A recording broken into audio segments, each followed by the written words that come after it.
Hey guys, welcome back to Tamil Galata. வீடியோக்குள்ள போறதுக்கு முன்னாடி ஒரு சின்ன ஒரு விஷயம். நேத்து வீடியோல நாங்க கேட்டிருந்தோம், அதாவது லாங் வீடியோஸ் போடலாமா இல்ல ஷார்ட் வீடியோஸ் போடலாமா அப்படின்ற மாதிரி கேட்டிருந்தோம். நிறைய பேர் அதிகமா எல்லாருமே லாங் வீடியோஸ் போடுங்க அப்படின்ற மாதிரி சொல்லியிருந்தாங்க. ஒருத்தர் மட்டும் ஷார்ட் வீடியோஸ் போடுங்க அப்படின்ற மாதிரி சொல்லியிருந்தாரு. பட் வெரி சாரி ப்ரோ, நிறைய பேர் எதிர்பார்த்தது லாங் வீடியோஸ் அப்படின்றதால நாங்க தொடர்ந்து லாங் வீடியோஸ் தான் போட போறோம். சோ லாங் வீடியோஸ் தொடர்ந்து போடுறது குறித்த உங்கள் கருத்து என்ன அப்படின்றத கீழே கமெண்ட்ஸ் வாயிலா தெரிவிச்சுக்கோங்க. சோ அதை தாண்டி பார்த்தோம் அப்படின்னா சினிமா சம்பந்தமான உடனுக்குடன் அப்டேட்ஸ் பெற்றுக்கணும் அப்படின்னா உங்களுடைய இந்த தமிழ் கலாட்டா சேனலை மறக்காம சப்ஸ்கிரைப் பண்ணிட்டு பக்கத்துல பெல் ஐக்கனையும் கிளிக் பண்ணிடுங்க. சோ இப்போ வாங்க ஸ்ட்ரைட்டா வீடியோக்குள்ள போயிடலாம். கார்த்திக் சுப்ராஜ் ரெட்ரோ திரைப்படத்துக்கு அடுத்ததாக சித்தாரா என்டர்டெயின்மெண்ட்ஸ்க்காக ஒரு படம் பண்ண போறாரு அப்படின்ற மாதிரி ஒரு தகவல் வெளியாகி இருக்கு. அதன்படி பார்த்தோம் அப்படின்னா தமிழ் நடிகர் கிடையாதா, ஒரு தெலுங்கு நடிகர் தான் இந்த படத்தை நடிக்க போறாரு அப்படின்ற மாதிரி சொல்லப்படுது. சோ வெயிட் பண்ணி பார்க்கலாம் யார் அந்த நடிகர் அப்படின்னு சொல்லி. சோ கார்த்திக் சுப்ராஜுக்கு பார்த்தோம் அப்படின்னா தமிழை தாண்டி தெலுங்குலயும் ஒரு நல்ல ஒரு மார்க்கெட் கிடைச்சிருக்கு. சோ அந்த மார்க்கெட்டை தக்க வச்சுக்க போறாரா இல்லையா அப்படின்னு சொல்லி பொறுத்திருந்து பார்ப்போம். பவன் கல்யாண் இப்ப அடுத்ததாக ஹரிஹர வீரமல்லு அப்படின்ற திரைப்படத்தை நடிச்சிட்டு இருந்தாரு. அந்த படத்தோட ஷூட்டிங் இப்ப முடிஞ்சிருச்சு அப்படின்ற மாதிரி ஆபிஷியலா அனௌன்ஸ் பண்ணிருக்காங்க. கீரவாணி மியூசிக்ல இந்த படத்தை கிரிஷ் அப்படின்றவர் டைரக்ட் பண்ணிருக்காரு. இந்த படத்துல பவன் கல்யாணுக்கு ஜோடியாக நிதி அகர்வால் நடிக்கிறாங்க அப்படின்றது குறிப்பிடத்தக்கது. ஒரு மிகப்பெரிய எதிர்பார்ப்பு இந்த படம் மேல தெலுங்கு ரசிகர்களுக்கு இருக்கு. சோ அதை இந்த படம் பூர்த்தி செய்ய போதா இல்லையா அப்படின்னு சொல்லி பொறுத்திருந்து பார்ப்போம். பிரபல நடிகையான ரீத்து வர்மா இப்ப அடுத்ததாக ஒரு வெப் சீரிஸ் நடிச்சிருக்காங்க. தேவிகா அண்ட் டேனி அப்படின்னு சொல்லக்கூடிய ஒரு வெப் சீரிஸ்ல தான் இவங்க மெயின் லீடா பிளே பண்ணிருக்காங்க. இது ஒரு ரொமான்டிக் வெப் சீரிஸ் அப்படின்ற மாதிரி சொல்லப்படுது. விரைவில் ஜியோ ஹாட்ஸ்டார்ல இதை ஸ்ட்ரீம் பண்ண போறாங்க அப்படின்ற மாதிரி அதிகாரப்பூர்வமாகவே அறிவிச்சிருக்காங்க. இது ஒரு தெலுங்கு வெப் சீரிஸ் அப்படின்னாலும் இது தமிழ் லாங்குவேஜஸ்லயும் அவைலபிளாக இருக்கும் அப்படின்ற மாதிரி சொல்லப்படுது. சோ வெயிட் பண்ணி பார்க்கலாம் ரீத்து வர்மாவுடைய இந்த வெப் சீரிஸுக்கு என்ன மாதிரி வரவேற்பு கிடைக்க போகுது அப்படின்னு சொல்லி. துல்கர் சல்மான் இப்ப அடுத்ததாக ஆர்டிஎக்ஸ் பட டைரக்டர் நகாஸ் கிதியார் டைரக்ஷன்ல ஐ எம் கேம் அப்படின்னு ஒரு திரைப்படத்துல நடிச்சிட்டு இருக்காரு. இந்த படத்துல ஆல்ரெடி துல்கர் சல்மான் கூட இணைந்து மிஷ்கின் மற்றும் கதிர் ஆகியோர் நடிக்கிறாங்க அப்படின்ற மாதிரி ஆபிஷியலா அப்டேட் வெளியாகிருச்சு. இந்த இடையில பார்த்தோம் அப்படின்னா நேத்து கட்சி சேர பாடல் மூலமாக ரசிகர்கள் மத்தியில பிரபலியமான சம்யுக்தா விஸ்வநாதனும் ஜாயின் ஆயிருக்காங்க அப்படின்ற மாதிரி ஆபிஷியலா அப்டேட் பண்ணிருக்காங்க. சோ வெயிட் பண்ணி பார்க்கலாம் இந்த படமும் துல்கர் சல்மானுடைய வெற்றி திரைப்படங்கள் லிஸ்ட்ல சேர போகுதா இல்லையா அப்படின்னு சொல்லி. அல்லு அர்ஜுன் இப்ப அடுத்ததாக அட்லி டைரக்ஷன்ல ஒரு படத்துல நடிக்க இருக்காரு. சோ இந்த படத்துக்கு ஒரு மிகப்பெரிய எதிர்பார்ப்பு இருக்கு. கிட்டத்தட்ட இந்த படத்துல 3 ஹீரோயின்ஸ் அப்படின்ற மாதிரி சொல்லியிருந்தாங்க. சோ இப்ப வந்திருக்க தகவல் என்ன அப்படின்னா அல்லு அர்ஜுன் இந்த படத்துல கிட்டத்தட்ட 3 ரோல் பிளே பண்ண போறாரு அப்படின்ற மாதிரி சொல்லப்படுது. ஹீரோவாக ஒரு கதாபாத்திரம், வில்லனாக ஒரு கதாபாத்திரம் அப்படின்ற மாதிரி சொல்லப்படுது. சோ ஹீரோவும் அவர் தான், வில்லனும் அவர் தான். சோ இதை அட்லி எப்படி போர்ட்ரே பண்ண போறாரு அப்படின்னு சொல்லி பொறுத்து பார்க்கலாம். சோ இதை தாண்டி 3 ஹீரோயின்ஸ் அப்படின்ற மாதிரி சொல்றாங்க. மிருனால் தாக்கூர் ஆல்மோஸ்ட் கன்ஃபார்ம் பண்ணிட்டாங்க. அவங்க தான் இந்த படத்துல ஹீரோயினா நடிக்கிறாங்க அப்படின்னு சொல்லி. இதை தாண்டி இன்னும் 2 ஹீரோயின், அவங்க யாரு அப்படின்னு சொல்லி வெயிட் பண்ணி பார்க்கலாம். இதை தாண்டி அட்லி அல்லு அர்ஜுன் பண்ண போற இந்த சம்பவம் பாக்ஸ் ஆபீஸ்ல 2000 crores நெருங்க போகுதா இல்லையா அப்படின்னு சொல்லி பொறுத்திருந்து பார்ப்போம். விஜயுடைய மகன் ஜேசன் சஞ்சய் இப்ப அவருடைய முதல் திரைப்படத்தை டைரக்ட் பண்ணிட்டு இருக்காரு. இந்த படத்துல சந்தீப் கிஷான் தான் ஹீரோவா நடிக்கிறாரு. நேத்து லைக்கா ப்ரொடக்ஷன்ஸ் கிட்ட இருந்து நெக்ஸ்ட் அப்டேட் நாளைக்கு 11 o'clock வரும் அப்படின்ற மாதிரி சொல்லியிருந்தாங்க. அதன்படி இன்னைக்கு 11 o'clock வந்திருக்கு. அது இதை பத்தின அப்டேட் தான் அப்படின்ற மாதிரி நேத்து நாங்க சொல்லியிருந்தோம். சொன்ன மாதிரியே இந்த படம் பத்தின அப்டேட்ஸ் தான். அதாவது இன்னைக்கு சந்தீப் கிஷானுக்கு பர்த்டே. சோ எங்க சேனல் சார்பாக சந்தீப் கிஷானுக்கு பிறந்தநாள் வாழ்த்துக்கள். சோ அந்த பர்த்டே விஷஸ் தான் ஒரு மேக்கிங் வீடியோவாக படக்குள்ள ரிலீஸ் பண்ணிருக்காங்க. சோ மேக்கிங் வீடியோவை பார்க்கும் பொழுது தெரியுது இது ஒரு ஆக்ஷன் மூவி அப்படின்னு சொல்லி. சோ வெயிட் பண்ணி பார்க்கலாம் விஜயோடைய மகன் ஜேசன் சஞ்சயோடைய முதலாவது திரைப்படம் என்ன மாதிரி ஒரு திரைப்படமாக வரப்போது. அதை தாண்டி இந்த படமும் சந்தீப் கிஷானுக்கு ஒரு வெற்றி திரைப்படமாக அமைய போது. அதை தாண்டி அதுல பாதாளத்துல இருக்க லைக்கா நிறுவனத்தை விஜயுடைய மகன் ஜேசன் சஞ்சய் தூக்கி விட போறாரா இல்லையா அப்படின்னு சொல்லி பொறுத்திருந்து பார்ப்போம்.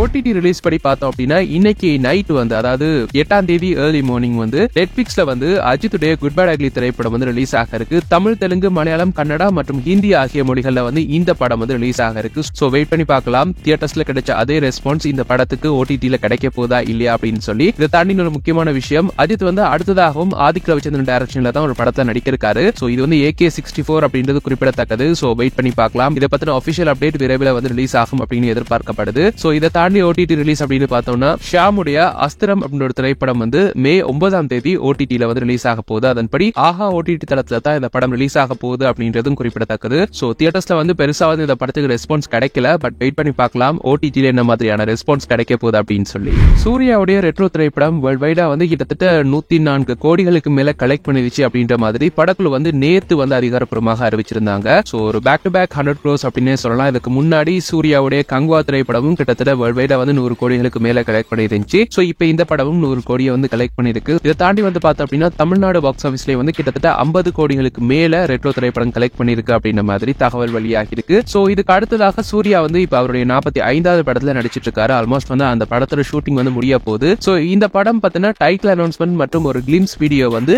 சூர்யாவுடைய பர்த்டே அதாவது வர ஜூலை 23ஆம் தேதி ரிலீஸ் பண்ணுவாங்க அப்படின்னு எதிர்பார்க்கப்படுது. சோ பொறுத்திருந்து பார்ப்போம். ரெட்ரோ கிடைத்த மாதிரியான வரவேற்பு ஆர்ஜே பாலாஜி டைரக்ஷன்ல சூர்யா நடிக்கிற இந்த சூர்யா 45 திரைப்படத்துக்கு கிடைக்க போதா இல்லையா அப்படின்னு சொல்லி.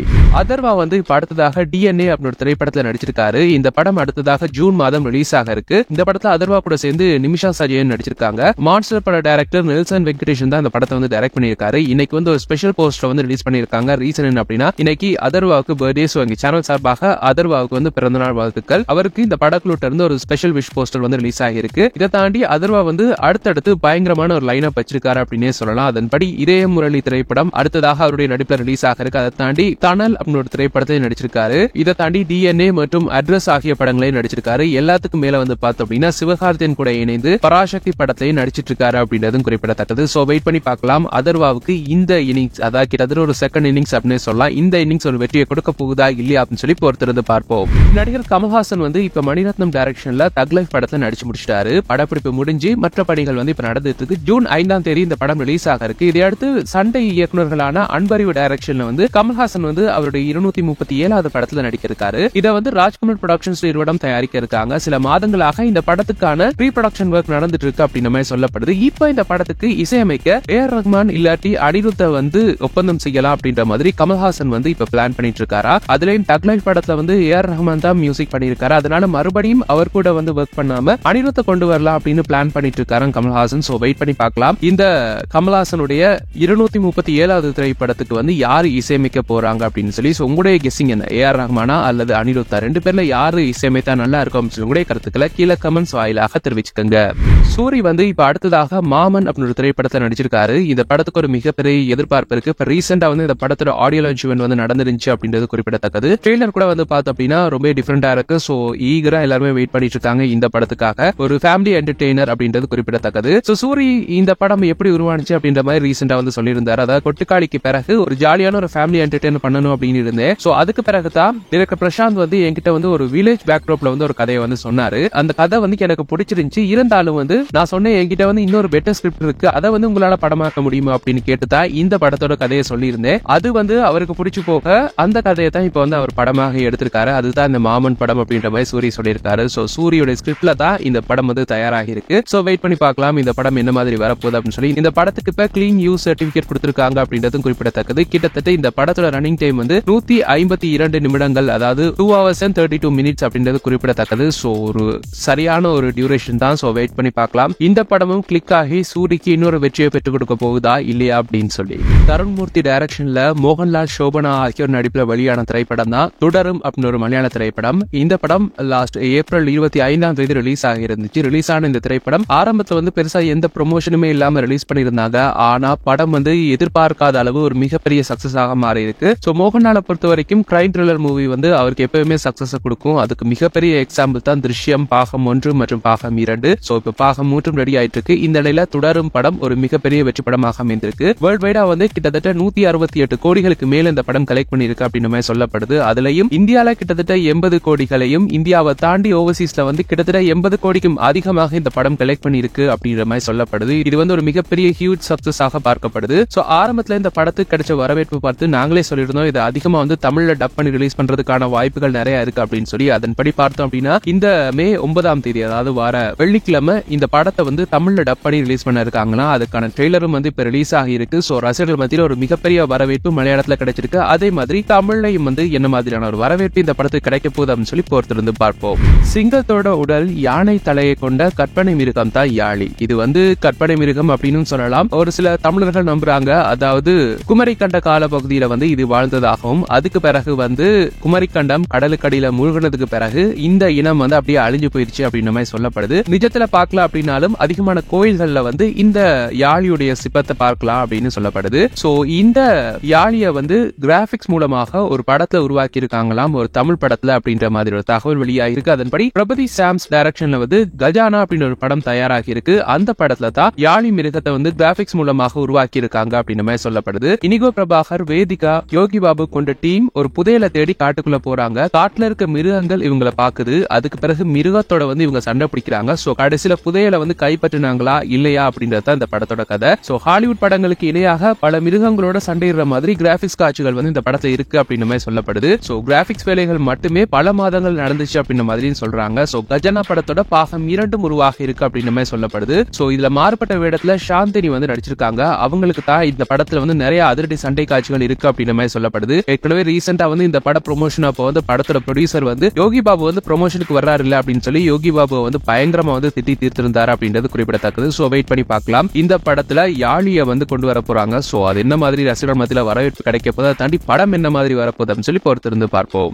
பிரியா பவானி சங்கர் வந்து பார்த்தோம் அப்படின்னா மே அதமான் திரைப்படம் மூலமாக தமிழ் சினிமால அறிமுகமாக இருந்தாங்க. அறிமுகமான திரைப்படம் மிகப்பெரிய வெற்றி. அதுக்கு பிறகு கடைக்குட்டி சிங்கம், மான்ஸ்டர் போன்ற வெற்றி திரைப்படங்களை வந்து இவங்க நடிச்சிருந்தாங்க. ஆனா ஒரு கட்டத்துல இவங்க நடிச்சாங்க அப்படின்னா அந்த படம் தோல்வி அடையும் அப்படின்ற மாதிரி ஒரு மைத் ஒன்று கிரியேட் ஆனிச்சு. அதன்படி இவங்களுடைய நடிப்புல யானை, ருத்ரன், பொம்மை, ரத்னம், இந்தியன் பாகம் 2 போன்ற படங்கள் வெளியாகி மிகப்பெரிய அளவுல நெகட்டிவ் விமர்சனங்களை பார்த்துருந்துச்சு அப்படின்றது குறிப்பிடத்தக்கது. சோ இந்த படத்தோட தோல்விக்கு காரணம் பிரியா பவானி சங்கர் தான் அப்படின்ற மாதிரி அவங்க மேல வந்து முழு பழியையும் போட்டாங்க தமிழ் சினிமா ரசிகர்கள். சோ இந்த நிலையில அவங்க நடிச்சாலே ஃபிளாப் தான் அப்படின்னு இருந்த நேரம் டிமாண்டி காலனி பாகம் 2 படத்துல வந்து நடிச்சிருந்தாங்க. லாஸ்ட் இயர் ரிலீஸ் ஆன இந்த படத்துக்கு ரசிகர்கள் மத்தியில நல்ல ஒரு வரவேற்பு கிடைச்சிருந்துச்சு. அதுலயும் பிரியா பவானி சங்கருக்கு வந்து நல்ல ஒரு ரெகக்னிஷன் கிடைச்சிருந்துச்சு அப்படின்னு சொல்லலாம். அந்த படத்தோட வெற்றிக்கு பிறகே வந்து பார்த்தோம் அப்படின்னா ஜீவாக்கு ஜோடியாக பிளாக் படத்துல நடிச்சிருந்தாங்க. அந்த படமும் ஒரு மிகப்பெரிய வெற்றி திரைப்படம். சோ அடுத்ததாக வந்து பிரியா பவானி சங்கர் கண்டிப்பா வந்து இன்னும் நிறைய திரைப்படங்கள் நடிப்பாங்க. அதாவது ஃபிளாப் கொடுக்கும் பொழுதே எக்கச்சக்கமான படங்கள் நடிச்சாங்க. இப்ப ஹிட் கொடுக்க ஆரம்பிச்சிட்டாங்க. கண்டிப்பா இனி நிறைய திரைப்படங்கள் நடிப்பாங்க அப்படின்னு பார்த்தோம் அப்படின்னா அவங்கள பத்தின எந்த அப்டேட்ஸும் கிடையாது. இப்ப ரீசெண்டா கூட வந்து பார்த்தோம் அப்படின்னா